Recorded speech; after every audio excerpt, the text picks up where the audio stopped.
안녕하십니까. 등산 Q&A 공방 동아쌤입니다. 이제 학습 누적 기록부, 이제 학습한 기록만 쓰는 겁니다. 이제 학습한 기록을 누적해서 기록하죠. 이렇게 누적해서 기록한다는 것은 누적된 기록에 대한 통계를 낼 수 있다는 것이죠.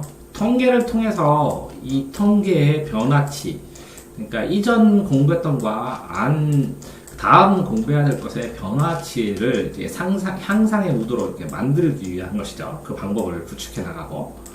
그렇기 때문에 이제 이 누적 기록부의 핵심은 수치화해서 가능한 모든 것을 수치화해서 객관화시켜서 자신의 상황을 객관적으로 계량화하고 파악할 수 있다는 데 있습니다. 자, 이거는 이제 포스트잇 잘 붙였네요. 이제 어떤 공부를 해야 되는지 체크를 해놓고, 이 공부해야 될 것이 교과서와 프린트와 문제지까지. 그러면 실제적으로 요 체크만 보더라도 교과서를 보고 보충교재나 프린트까지는 잘 클리어했는데, 이 문제집을 어떤 것은 어느 정도 했는데 어떤 것은 문제집을 얼마큼 했는지 드러나지 않기 때문에 속도를, 이 교과서하고 프린트를 어떻게 더 빨리, 더 정확하게 요약하고, 그 문제지로 넘어간 다음에 이 문제지에서 틀린 것을 다시 거꾸로 프린트해서, 인강에서 틀린 것을 다시 프린트해서 확인해 볼 수 있는, 그런 방법이 필요해 보이는 기록입니다. 자, 지금 진도에서 5가 진도, 영어라고 하면, 영어 상관없고요. 이렇게 써도 상관없습니다. 약자로 쓰시기를 권하고요. 또, 이것도 미래기술과 사회만 쓰시면 됩니다. 이게 기간인지 알고 있으니까. 이게 보통 학생들이, 이 시간에 뭘 공부했는지 알기 위해서 쓴다고 하는데, 이거 시간표 확인하면 되니까, 이거 안 쓰셔도 됩니다. 자, 세 번째, 이렇게 프린트 2장을 했는데 24분의 19를 했다. 그러면 이것도 상세화해서 이 19를 맞았겠죠. 틀린 게 19는 아니니까. 그러면 5개 중에서 실수는 몇 개고, 다음에 해야 될 건 몇 개고, 그러면 19/2/3 이렇게 쓰는 것도 나쁘지 않아 보입니다. 자, 점심 가창 준비하고 수행평가를 했습니다. 음악을 하고, 음악 가창 시험하고, 청소하고, 수행평가, 보충교재 대단한 마무리를 했네요. 그 다음에 자습도 하고, 보충교재 오답 정리. 자, 몇 문제를 했을까요? 대단한 마무리. 저 몇 쪽을 했을까요? 이렇게 수업도 쪽수나, 쓰는 방법은 수치화 쓸 때 쪽수, 석식 내용도 써야 되는데 간단하게 석식이랑 안 쓰고 차라리 이걸 쓰는 게 난데, 어쨌든 쪽수를 쓰던 몇 쪽을 봤는지, 쓴 거 쪽수, 이건 읽은 거. 자, 정리해서 쓴 거 라이팅으로 쓰든지, 아니면 문제 푼 거 문제, 그럼 퀘션 Q 몇 문제를 쓰든지, 아니면 이론 공부를 했다. 그러면 이론 몇 문제, 이론 또 영어로 약자로 이렇게 R8, WE, Q 27분의 34, 이런 식으로 약자를 써서 스스로 통계만 낼 수 있으면 됩니다. 자, 이렇게 교과서, 보충교재, 이거를 정신없이 공부를 했다는 것이죠. 공부 끝내고 과학 프린트물을 했는데, 이 프린트물을 어떤 식으로 공부했을까요? 썼을까요? 요약 정리를 했을까요? 뭐를 했을까요? 자, 어쨌든 시험 공부를 하고 늦은 시간까지 공부를 했습니다. 여기서도 보면, 자, 그러니까 이렇게 공부한 걸 써놓고 굉장히 늦은 시간에, 이 시간에 공부를 했는데 안 썼겠죠? 한국사나 과학, 생물 문제를 풀었네요. 그러면 굉장히 늦은 시간까지, 3시까지 목표량도 빡빡하게 정하고 거의 죽어라 공부를 하고 있습니다. 자, 그렇게 공부를 하는데도 그러면 속도가 늦은 이유는 뭐냐?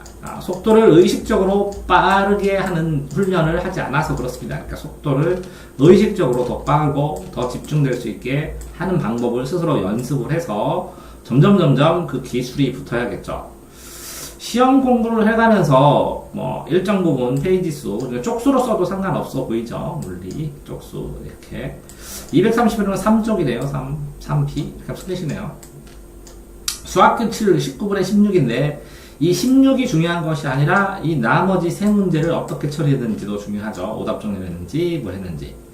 40문제를 요 시간에 90분에 푸는 거는 그래도 바람직해 보입니다. 자, 그런데 그런 상황에서 여기 보면 어쨌든 똑같습니다. 과학이든 수학이든 일정 시간에 일정 과목을 하는 흔적은 보이지가 않습니다.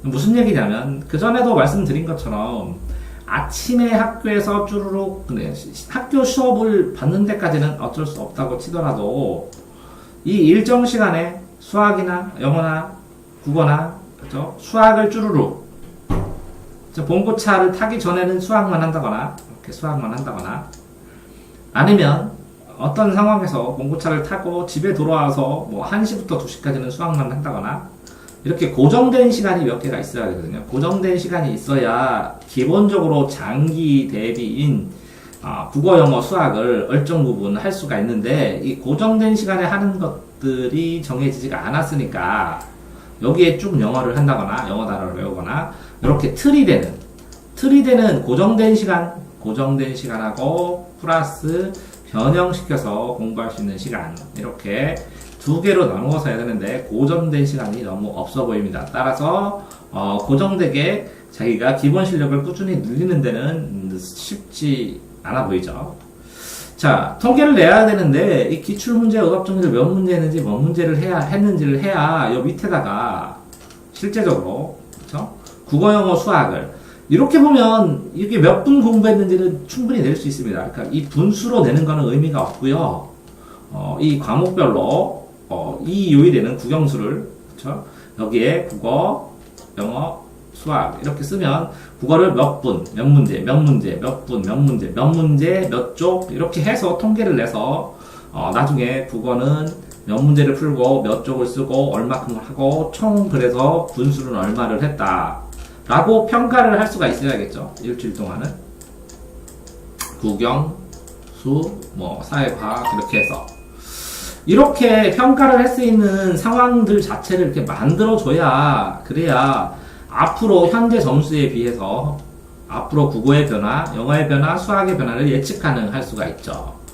그런데 현재 상황에서는 이걸 누적해서 어떤 식으로 공부를 하는지는 알 수 있지만 얼마만큼 하는지를 알 수 없게 왜 그만큼밖에 못하는지를 분석할 수 없게 그래서 이렇게 국영수사과를 공부를 했는데 그것들을 더 어느 시간에 넣어야 되는지가 확정되지가 않는 것이죠.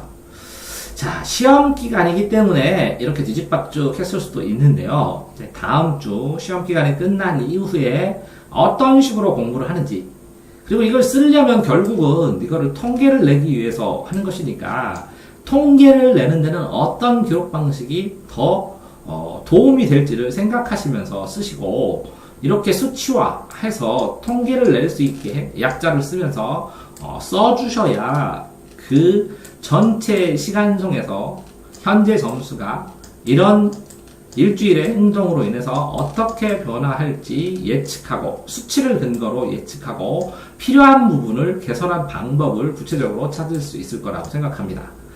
자, 이 끊임없이 쓰고 꼼꼼하게 쓰는 것 자체만으로도 이 일주일 생활에 대한 점검이나 본인에 대한 반성, 저는 못해도 본인은 반성을 할 수 있는 상황으로 나타날 수도 있으니까 꾸준하게 쓰시기 바랍니다. 수고하셨습니다.